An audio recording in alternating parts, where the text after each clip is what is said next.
जय हिंद साथियों, नमस्कार। एक बार आप सभी साथियों का फिर से स्वागत है आपके अपने YouTube चैनल एग्जाम गुरु सेंटर में। साथियों, आज का महत्वपूर्ण सेशन वेरी इंपॉर्टेंट है, सामान्य ज्ञान से संबंधित है, जिसका 37वां पार्ट है। अभी तक हमारे द्वारा 36 पार्ट अपलोड किए जा चुके हैं, आप सभी साथियों ने देखा होगा। अगर नहीं देखे हैं, एग्जाम गुरु सेंटर की वीडियोज में जाकर सारी वीडियो साथियों क्रम वाइज देखिएगा। एग्जाम बहुत नज़दीक है, यूपीपी यानी उत्तर प्रदेश पुलिस परीक्षा का, साथ में एसएससी जीडी परीक्षा का काफ़ी नज़दीक है। 4-5 दिन का समय बचा है, इसलिए आप सभी साथी सारी वीडियोज़ को रिवीजन करिएगा। हमें उम्मीद है इस जितने भी सेशन है, जितने भी पार्ट है, यहाँ से आप सभी साथियों को एग्जाम में प्रश्न देखने को अवश्य मिलेगा। साथियों, सेशन में 25 महत्वपूर्ण प्रश्न हैं। ये सारे प्रश्न कहीं ना कहीं किसी न किसी एग्जाम में कई बार पूछे जा चुके हैं। ठीक है साथियों, सेशन स्टार्ट करते हैं। देखते हैं पहला प्रश्न। पहला प्रश्न है, आर्य भारत में सबसे पहले कहाँ आए थे? दिल्ली, पंजाब, दक्षिणी भारत या सूरत? सही उत्तर होगा option number first, Delhi. Delhi में आर्य सबसे पहले आए थे। सॉरी साथियों, ऑप्शन नंबर ए इस प्रश्न का सही उत्तर है। अगला प्रश्न देखते हैं। वेदों की संख्या है 2, 3, 9 या 4? सही उत्तर होगा ऑप्शन नंबर डी 4। वेदों की कुल संख्या साथियों 4 है। सबसे पुराना वेद कौन सा है? ऋग्वेद। अगला प्रश्न देखते हैं। महाभारत किसने लिखी? साथियों, सारे प्रश्न सिंपल लग रहे हैं, लेकिन जब एग्जाम में आएगा तो काफ़ी हार्ड दिखेगा। लेकिन ऐसे प्रश्नों को अवश्य याद करके जाइएगा। जब आप कंफ्यूज रहेंगे तो आपको प्रश्न कठिन दिखेगा, नहीं तो ये सारे प्रश्न काफ़ी सिंपल हैं, लेकिन एग्जाम में कई बार रिपीट हुए हैं, इसलिए ऐसे प्रश्नों को भी हम सेशन में सम्मिलित करते आ रहे हैं। 4 ऑप्शन वेदव्यास, वाल्मीकि, मनु या कौटिल्य। सही उत्तर होगा option number first, Vedvyas Mahabharat लिखे थे। ऑप्शन नंबर ए इस प्रश्न का सही उत्तर होगा। अगला प्रश्न है, गौतम बुद्ध का जन्म कब हुआ था? 567 ईसा पूर्व, 327 ईसा पूर्व, 527 ईसा पूर्व या 577 ईसा पूर्व? सही उत्तर होगा ऑप्शन नंबर फर्स्ट, 567 ईसा पूर्व में गौतम बुद्ध का जन्म हुआ था। अगला प्रश्न है, मौर्य वंश का अंतिम शासक कौन था? पुष्यमित्र, अशोक, वासुदेव या बृहद्रथ? सही उत्तर होगा ऑप्शन नंबर डी बृहद्रथ। अगला प्रश्न है साथियों, गांधी जी के राजनीतिक गुरु कौन थे? दादा भाई नौरोजी, लोकमान्य तिलक, गोपाल कृष्ण गोखले या लाला लाजपत राय? सही उत्तर होगा option number C, Gopal Krishna Gokhale Gandhi ji के राजनीतिक गुरु थे। अगला प्रश्न है, सती प्रथा को समाप्त करने में किसने पहल की थी? राजा राम मोहन राय, बाल गंगाधर तिलक, लाला लाजपत राय, बंकिम चंद्र चटर्जी? सती प्रथा को समाप्त करने में किसने पहल की थी साथियों? ऑप्शन नंबर फर्स्ट, राजा राम मोहन राय। अगला प्रश्न देखते हैं। लाल ग्रह, किस ग्रह को लाल ग्रह कहा जाता है? मंगल, शुक्र, बुध या शनि? सही उत्तर होगा ऑप्शन नंबर फर्स्ट, मंगल ग्रह को लाल ग्रह के नाम से भी जाना जाता है। अगला प्रश्न है, किस गति के कारण पृथ्वी पर ऋतुएं होती हैं? घूर्णन, परिक्रमण, भ्रमण या ये सभी? सही उत्तर होगा ऑप्शन नंबर बी, परिक्रमण के कारण पृथ्वी पर ऋतुएं होती हैं। अगला प्रश्न है, विश्व का सर्वाधिक ऊंचा सक्रिय ज्वालामुखी है? किलिमंजारो, चिम्बोरोजो, कोटापेक्सी या कैस्कड? सही उत्तर है ऑप्शन नंबर सी, कोटापेक्सी जो है विश्व का सर्वाधिक ऊंचा सक्रिय ज्वालामुखी है। अगला प्रश्न देखते हैं साथियों। ओजोन परत किस वायुमंडलीय परत में पाई जाती है? क्षोभ मंडल, समताप मंडल, आयन मंडल या बहिर्मंडल? सही उत्तर होगा ऑप्शन नंबर बी, समताप मंडल में ओजोन परत पाई जाती है। अगला प्रश्न है, राष्ट्रीय विकास परिषद का पदेन अध्यक्ष कौन होता है? प्रधानमंत्री, वित्त मंत्री, नीति आयोग उपाध्यक्ष या नीति आयोग सचिव? सही उत्तर होगा ऑप्शन नंबर फर्स्ट, प्रधानमंत्री राष्ट्रीय विकास परिषद के पदेन अध्यक्ष होते हैं। साथियों, नीति आयोग के भी पदेन अध्यक्ष प्रधानमंत्री होते हैं।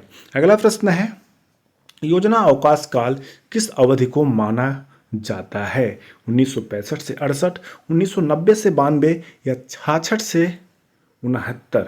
यानी 1966 से 1969 के बीच का जो कार्यकाल है उसी को योजना अवकाश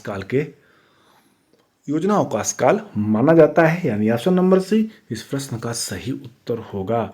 अगला प्रश्न है, निम्नलिखित में से किस योजना के दौरान भारत में हरित क्रांति का आगमन हुआ था? प्रथम, चतुर्थ या पांचवी या योजना अवकाश काल के दौरान? साथियों सही उत्तर होगा ऑप्शन नंबर डी, योजना अवकाश काल के दौरान भारत में हरित क्रांति का आगमन हुआ था। अगला प्रश्न है, संपत्ति का अधिकार एक है? मौलिक अधिकार, नैसर्गिक अधिकार, प्राकृतिक अधिकार या कानून अधिकार? संपत्ति का अधिकार साथियों अधिकार है, एक मौलिक अधिकार, नैसर्गिक अधिकार, प्राकृतिक अधिकार या कानून अधिकार? सही उत्तर है साथियों कानूनी अधिकार है, यानी ऑप्शन नंबर डी इस प्रश्न का सही उत्तर है। अगला प्रश्न देखते हैं, लोकसभा में निर्वाचन के लिए न्यूनतम आयु क्या है? 18 वर्ष, 35 वर्ष, 21 वर्ष या 25 वर्ष? साथियों सही उत्तर होगा ऑप्शन नंबर डी 25 ईयर्स यानी 25 वर्ष। अगला प्रश्न देखते हैं, लोकसभा को कितने आंग्ल सदस्यों को राष्ट्रपति मनोनीत कर सकता है? लोकसभा में कितने आंग्ल सदस्यों को राष्ट्रपति मनोनीत कर सकता है? साथियों 2, 12, 5 या 4? सही उत्तर होगा ऑप्शन नंबर फर्स्ट, दो सदस्यों को राष्ट्रपति महोदय लोकसभा में मनोनीत कर सकते हैं। साथियों अगर राज्यसभा की बात किया जाए तो टोटल 12 सदस्य राष्ट्रपति मनोनीत कर सकते हैं। अगला प्रश्न देखते हैं, निम्न में से राष्ट्रपति किसकी नियुक्ति नहीं कर सकते? उपराष्ट्रपति, प्रधानमंत्री, राज्यपाल या मुख्य निर्वाचन आयुक्त? सही उत्तर होगा ऑप्शन नंबर फर्स्ट, उपराष्ट्रपति। अगला प्रश्न देखते हैं, निम्नलिखित में से किस राज्य का अपना उच्च न्यायालय नहीं है? सिक्किम, बिहार, हिमाचल प्रदेश या मणिपुर? सही उत्तर है ऑप्शन नंबर डी, मणिपुर का साथियों अपना उच्च न्यायालय नहीं है। साथियों ऊष्मा का एसआई मात्रक क्या होता है? ऊष्मा का एसआई मात्रक क्या होता है? आप सभी साथी कमेंट सेशन में लिख कर बताइएगा क्या होगा ऊष्मा का एसआई मात्रक। अगला प्रश्न है, किस रंग के प्रकाश का प्रकीर्णन सबसे अधिक होता है? लाल, आसमानी, पीला या बैंगनी? सही उत्तर होगा ऑप्शन नंबर डी, बैंगनी।